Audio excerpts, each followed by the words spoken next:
Hello everyone. तो बच्चों आज की क्लास में हम डिस्कशन करने वाले हैं हमारे न्यू टॉपिक द्रव्यमान क्षति तथा नाभिक के बंधन ऊर्जा का। नॉर्मली हम दोनों टॉपिक को बच्चों साथ में यहाँ डिस्कस करते हैं और हम इस टॉपिक को बच्चों जो आइंस्टीन की जो द्रव्यमान ऊर्जा तुल्यता की जो समीकरण है उसके आधार पर इसको हम डिस्कशन करते हैं। और उसके आधार पर डिस्कशन करने का मीन ये हुआ कि बच्चों हमें ये पता है कि द्रव्यमान और ऊर्जा दोनों एक दूसरे के ही भाग होते हैं। यदि द्रव्यमान क्षति अपने पास होती है तो वह द्रव्यमान क्षति ऊर्जा के रूप में क्या होती है, परिवर्तित होती है, जिसको मैं लास्ट क्लास में अच्छे से डिस्कशन कर चुका हूं। तो चलो आज हम डिस्कशन करते हैं द्रव्यमान क्षति का मतलब क्या होता है। इसके लिए मैंने यहाँ एक एग्जाम्पल लिया है, एक न्यूक्लियस का, एक एटम का, यहाँ हमने एक एग्जाम्पल लिया है। वो एग्जाम्पल है बच्चों ऑक्सीजन का। ऑक्सीजन में यहाँ हमने एटॉमिक जो मास नंबर इसका है बच्चों, इसका जो द्रव्यमान संख्या है वो कितना ले रखा है हमने, 16 ले रखा है। तो इसके अंदर बच्चों 8 प्रोटॉन होंगे और 8 ही न्यूट्रॉन होंगे।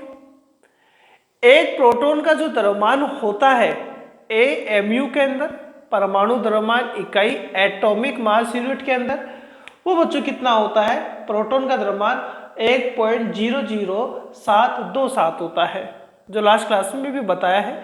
तो बच्चों इसमें 8 प्रोटॉन है, तो इस प्रोटॉन का एक का द्रव्यमान इतना है, तो 8 प्रोटॉनों का द्रव्यमान हम इसको 8 से इंटू कर देंगे, मल्टीप्लाई कर देंगे, तो आपके पास में कुल द्रव्यमान कितना आएगा प्रोटॉन का, मल्टीप्लाई करने पर 8.05816 आ गया।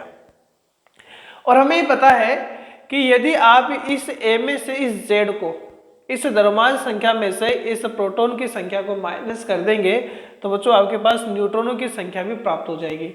तो टोटल 8 ही न्यूट्रॉन है इसके अंदर और 8 न्यूट्रॉन है। एक न्यूट्रॉन का द्रव्यमान बच्चों AMU के अंदर 1.00866 होता है, इसलिए आपने इसको 8 से मल्टीप्लाई किया तो कुल द्रव्यमान अपने को प्राप्त हो गया कितना बच्चों, 8.06928 प्राप्त हो गया। जब हम इसे टोटल द्रव्यमान को, नाभिक के टोटल द्रव्यमान को जोड़ते हैं तो हमारे पास कुल द्रव्यमान जो न्यूक्लियनों की संख्या के अनुसार प्राप्त हो रहा है, न्यूक्लियनों की संख्या का मतलब 8 प्रोटॉन और 8 न्यूट्रॉन, यानी द्रव्यमान संख्या 16 के अनुसार जो प्राप्त हो रहा है वो कितना द्रव्यमान प्राप्त हुआ, 16.12 मतलब 16.12744 प्राप्त हुआ। और ये सारा द्रव्यमान किससे प्राप्त हुआ बच्चों, AMU में प्राप्त हुआ है। लेकिन हम ये देखते हैं कि बच्चों कि जो स्पेक्ट्रोग्राफी जो अपने पास से मेथड होता है, स्पेक्ट्रोग्राफी मेथड की हेल्प से, उसकी सहायता से बच्चों हम इस ऑक्सीजन का वास्तविक द्रव्यमान भी कैलकुलेट कर सकते हैं। और जब इसका वास्तविक द्रव्यमान कैलकुलेट किया गया तो बच्चों ये द्रव्यमान प्राप्त नहीं हुआ। जो 8 प्रोटॉन और 8 न्यूट्रॉनों की संख्या के अनुसार, जैसे हम इस परमाणु की बात करते हैं, इसके नाभिक में 8 प्रोटॉन और 8 न्यूट्रॉन है, ऑक्सीजन की बात करें तो यहाँ इसके अनुसार तो प्रोटॉन और न्यूट्रॉन की संख्या के अनुसार तो कुल द्रव्यमान नाभिक का होना चाहिए वो 16.12744 AMU होना चाहिए, परंतु इतना द्रव्यमान नहीं होता है, इससे कम द्रव्यमान थोड़ा होता है। स्पेक्ट्रोग्राफ मेथड से जब हमें इसका कुल वास्तविक द्रव्यमान मेजर करते हैं तो इसका द्रव्यमान कितना प्राप्त हुआ बच्चों, 15.99053 प्राप्त हुआ। इसका मतलब हुआ कि बच्चों यहाँ जब नाभिक में प्रोटॉन और न्यूट्रॉन मिलकर अपने पास में नाभिक को बना रहे होते हैं, या ये कह सकते हैं कि जब नाभिक में प्रोटॉन और न्यूट्रॉन मिलते हैं तो वहाँ पर द्रव्यमान की क्या होती है बच्चों, हानि होती है, द्रव्यमान की क्षति होती है। और आइंस्टीन के अनुसार वो द्रव्यमान क्षति जो होती है बच्चों वो ऊर्जा के रूप में क्या होती है, परिवर्तित होती है, क्योंकि द्रव्यमान और ऊर्जा दोनों एक दूसरे के ही तुल्य होते हैं।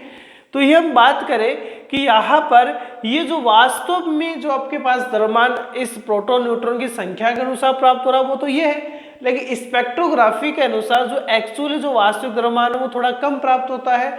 तो इन दोनों द्रव्यमानों का जो अंतर अपने पास होता है, इसको हम क्या कहते हैं बच्चों, द्रव्यमान क्षति कहते हैं। यानी हम ये कह सकते हैं कि ये कौन सा मान है बच्चों, इसका ये कौन सा मान है, ये सैद्धांतिक मान है जो हमारे पास गणितीय कैलकुलेशन के अनुसार प्राप्त हो रहा है, और ये उसका कैसा मान है, वास्तविक मान है। और इन दोनों के अंतर को हम क्या कहते हैं, द्रव्यमान क्षति, मास डिफेक्ट कहते हैं। यानी हम बात करें कि जो द्रव्यमान क्षति है बच्चों, उसको यदि मैं डेल्टा एम से मानूं, इसको डेल्टा एम यदि माने, तो हमने क्या किया है, हमने जो द्रव्यमान निकाला है, मैं मानता हूं ये द्रव्यमान बच्चों समीशन एम है, इसमें से एम कौन से मान को बच्चों, वास्तविक मान का अंतर जब आप करेंगे तब आपके पास क्या प्राप्त होगा, द्रव्यमान क्षति, मास डिफेक्ट अपने को प्राप्त होगा। इसको हम ऐसा भी लिख सकते हैं इस तरीके से, देखें समीशन एम कुल द्रव्यमान, कुल द्रव्यमान किसके अनुसार बच्चों, कुल द्रव्यमान न्यूक्लियनों की संख्या के अनुसार। कैसे प्राप्त हो बच्चों, Z mass of proton, Z का मतलब उसका परमाणु क्रमांक या प्रोटॉन की संख्या, और उसको हमने किससे मल्टीप्लाई किया है बच्चों, या प्रोटॉन की द्रव्यमान से गुणा किया है, प्लस ए माइनस जेड। और ए माइनस जेड का मतलब क्या हो बच्चों, ए ये द्रव्यमान संख्या है और जेड या परमाणु क्रमांक है। 16 में से 8 गया तो बच्चों न्यूट्रॉन की संख्या प्राप्त हो रही है, तो ये न्यूट्रॉन की संख्या है, और ये एक न्यूट्रॉन से मल्टीप्लाई किया, माइनस कर दिया उसके वास्तविक द्रव्यमान को। तो ये जो होता है बच्चों, इसका सैद्धांतिक या गणितीय कैलकुलेशन के अनुसार द्रव्यमान आता है, और ये द्रव्यमान उसका वास्तविक द्रव्यमान है। तो किसी नाभिक के सैद्धांतिक और वास्तविक द्रव्यमान के अंतर को हम क्या कहते हैं बच्चों, द्रव्यमान क्षति कहते हैं। ठीक है, तो ये द्रव्यमान क्षति है, नोट कर लीजिए बच्चों। मैं आपको बंधन ऊर्जा बताता हूं।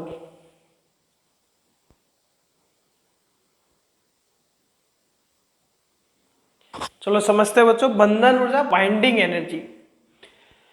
अब हम बात करें बंधन ऊर्जा का मतलब क्या होता है कि, तो ये बच्चों अपने पास में परमाणु है, इस परमाणु के केंद्र में प्रोटॉन और न्यूट्रॉन होते हैं, और उसको हम नाभिक कहते हैं, हम इसको नाभिक कहते हैं। और प्रोटॉन और न्यूट्रॉन की संख्या के योग को बच्चों हम न्यूक्लियन कहते हैं, हम यह न्यूक्लियन कहते हैं। अभी हमने ये देखा कि हमारे पास में द्रव्यमान क्षति यहाँ प्राप्त होती है, और द्रव्यमान क्षति की यदि मैं बात करूं, अभी ऑक्सीजन के लिए मैंने हालांकि कैलकुलेशन नहीं किया था, यहाँ हम कैलकुलेट करके बताएंगे द्रव्यमान क्षति, मास डिफेक्ट। और मास डिफेक्ट के लिए हमारे पास में बच्चों उसका वास्तविक द्रव्यमान पता होना चाहिए। अभी मैं लिख देता हूँ एक बार, हमने वास्तविक द्रव्यमान निकाला था बच्चों 16.127, ये तो हमारे पास कौन सा था, ये तो सैद्धांतिक द्रव्यमान था, वास्तविक बताया था 15.99053, और इसको हल करने पर आ रहा है 0. अपने पास आएगा बच्चों 13691 AMU। ये द्रव्यमान आपको को याद रखना है। ठीक है, ये द्रव्यमान क्षति अपने पास आ गई थी। अब आइंस्टीन के अनुसार द्रव्यमान और ऊर्जा दोनों एक दूसरे के ही भाग होता है, दोनों का संरक्षण एक साथ ही होता है। यदि यह द्रव्यमान में क्षति हो रही है तो ये द्रव्यमान क्षति ऊर्जा में परिवर्तित हो रही है, और उसी ऊर्जा में परिवर्तन के कारण या वही ऊर्जा आपको जो प्राप्त हो रही है, उसी के कारण नाभिक में जो अपने पास न्यूक्लियन होते हैं वो जो बंधे हुए रहते हैं, उनको इतनी ऊर्जा, सफिशिएंट ऊर्जा मिल रही होती है कि जिसकी वजह से वो नाभिक के स्थायित्व को यहाँ पर करके रखते हैं, नाभिक को स्थायी बना कर रखते हैं, क्योंकि यहाँ पर उनको जो ऊर्जा दी जा रही है उस ऊर्जा को हम क्या कहते हैं, बंधन ऊर्जा कहते हैं। यानी बंधन ऊर्जा क्या होती है, नाभिक में न्यूक्लियनों को बांधे रखने के लिए आवश्यक ऊर्जा। यानी जब नाभिक में प्रोटॉन और न्यूट्रॉन मिलकर नाभिक को बना रहे होते हैं तो बच्चों उनको एक स्टेबिलिटी के लिए उनको एक ऊर्जा चाहिए होती है, वो ऊर्जा द्रव्यमान क्षति के कारण उनको प्राप्त होती है, जिसे हम बंधन ऊर्जा कहते हैं, जिसका कैलकुलेशन करके भी हम बताएंगे। यहाँ पर हम दूसरे शब्दों में ये भी कह सकते हैं कि यदि उतनी ऊर्जा दे दी जाए, यदि बंधन ऊर्जा के बराबर हमारे पास में इस नाभिक को ऊर्जा दे दी जाए तो नाभिक में प्रोटॉन और न्यूट्रॉन को हम क्या कर सकते हैं बच्चों, स्वतंत्र कर सकते हैं, मुक्त कर सकते हैं, फ्री कर सकते हैं। यानी हम ये कह सकते हैं कि नाभिक में प्रोटॉन और न्यूट्रॉन को जो बांधे रखने के लिए आवश्यक ऊर्जा मिल रही है, हम उसको बाइंडिंग एनर्जी या क्या कहते हैं, बंधन ऊर्जा कहते हैं, या हम इस नाभिक को इतनी ऊर्जा दे दे कि जिससे वह स्वतंत्र हो जाए, तो बच्चों हम उसको क्या कहते हैं, यह बंधन ऊर्जा कहते हैं। अब इसका कैलकुलेशन हमें आइंस्टीन की जो ऊर्जा समीकरण उसके अनुसार यह करेंगे। तो ऊर्जा समीकरण के अनुसार ऊर्जा क्या होती है बच्चों, mc² होती है। तो यह द्रव्यमान क्षति चेंज हो रही है, तो डेल्टा m इंटू c² आएगा। तो यह E बराबर क्या है बच्चों, डेल्टा m यानी द्रव्यमान क्षति कितना आ रहा है, 0.13691 AMU आ रहा है बच्चों, इंटू c²। और लास्ट क्लास का डिस्कशन बच्चों याद करें आप, लास्ट क्लास में मैंने आपको एक फॉर्मूला बताया था, और फॉर्मूला ये था बच्चों 1 AMU इक्वल्स टू होता है 931.5 mega electron volt upon c²। यानी हम ये चाहते हैं कि इस ऊर्जा को मेगा इलेक्ट्रॉन वोल्ट में कन्वर्ट करें, चेंज करें। तो यहाँ बच्चों AMU का जो वैल्यू है मैं उसको मेगा इलेक्ट्रॉन वोल्ट में चेंज करूंगा, और 1 AMU को मेगा इलेक्ट्रॉन वोल्ट में कन्वर्ट करने के लिए आपको 931.5 बटे c² से मल्टीप्लाई करना होगा। तो यह एनर्जी कितनी आएगी, 0.13691 इंटू MU आ रहा है बच्चों। और इस MU की जगह हम ये टर्म यूज ले सकते हैं, कितना 931, अप्रोक्सीमेट 931 ले लेते हैं हम, mega electron volt upon c², ये हमने यूज लिया, इंटू c² भी है, c² से c² कैंसिल आउट होगा। सो यह जो एनर्जी आएगी अपने पास में, अप्रोक्सीमेट में बता देता हूं बच्चों, 127.53 मेगा इलेक्ट्रॉन वोल्ट, ये इसकी बंधन ऊर्जा होगी। ये क्या होगी बच्चों, इसकी बंधन ऊर्जा होगी। लेकिन बच्चों बंधन ऊर्जा से भी ज्यादा इंपॉर्टेंट है प्रति न्यूक्लियन बंधन ऊर्जा, तो हम उसको भी देख लेते हैं। यहाँ पर हम प्रति न्यूक्लियन बंधन ऊर्जा की भी यह बात करते हैं। प्रति न्यूक्लियन बंधन ऊर्जा, तो प्रति न्यूक्लियन बंधन ऊर्जा का मतलब हो गया कि बच्चों बंधन ऊर्जा में आपको किसका भाग लगाना होगा, न्यूक्लियनों की संख्या का भाग लगाना होगा। तो यहाँ प्रति न्यूक्लियन बंधन ऊर्जा के लिए बंधन ऊर्जा कितनी प्राप्त हुई है, 127.53 mega electron volt upon A, और ऑक्सीजन में A द्रव्यमान संख्या कितनी है बच्चों, 16 है। इसको हल करने पर बच्चों हमने कैलकुलेट कर रखा है, अप्रोक्सीमेट 7.96 मेगा इलेक्ट्रॉन वोल्ट अपने पास आ रहा है। तो प्रति न्यूक्लियन बंधन ऊर्जा ज्ञात करने के लिए हम बंधन ऊर्जा में किसका डिवाइड कर देंगे, द्रव्यमान संख्या का डिवाइड करेंगे।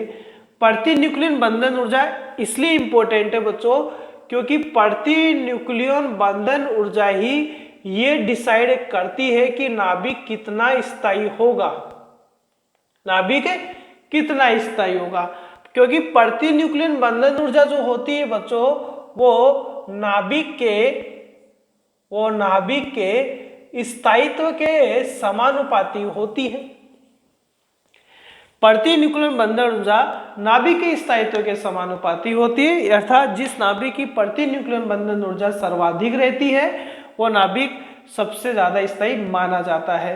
तो वो तो नेक्स्ट क्लास में हमें इस नाभिक के स्थायित्व का डिस्कशन करने के लिए प्रति न्यूक्लियन बंधन ऊर्जा का ग्राफ द्रव्यमान संख्या के साथ बताएंगे, और ही डिस्कशन करेंगे कि कौन सा नाभिक या कौन से नाभिक की द्रव्यमान संख्या कितनी है, उसके आधार पर हम क्या बताने वाले हैं, या स्थायित्व, यानी अलग अलग नाभिकों के स्थायित्व की हम व्याख्या करेंगे, वो भी द्रव्यमान संख्या के अनुसार। ठीक है बच्चों, थैंक यू।